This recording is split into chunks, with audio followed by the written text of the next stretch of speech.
Hello creative friends, and welcome to the Stampin' Squad. Today I've got a really quick video to show you an interesting way to make a background layer for your card. And all you need is a piece of cardstock. This is boho blue, and a stamp pad. This is also boho blue because I'm going for a tone-on-tone look with this background. The third thing you need is probably something that you have in your house right now, either in a closet or in a drawer or a box somewhere lying around, and that is a piece of bubble wrap. Who doesn't have bubble wrap in their house, right?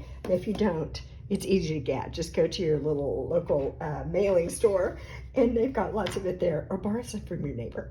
Okay, this is what we're gonna do. I am going to grab my boho blue ink pad. Let me open it up.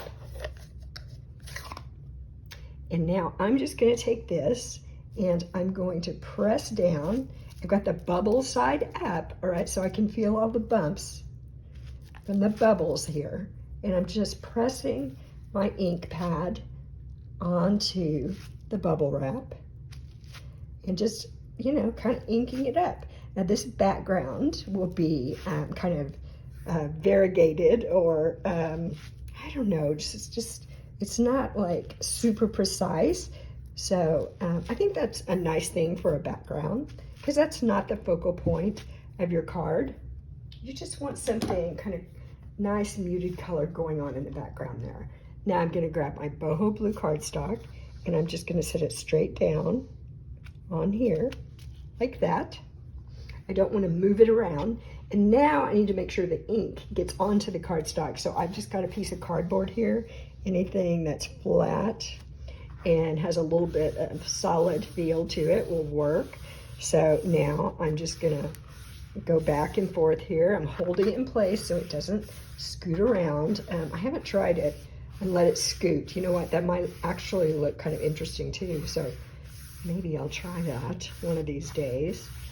Or maybe you want to try it. Okay, so that's pretty good, I think.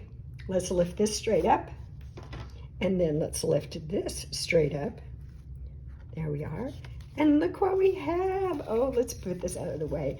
Look at that. What a fun, fun background. I love this technique, and I hope that you will try it again.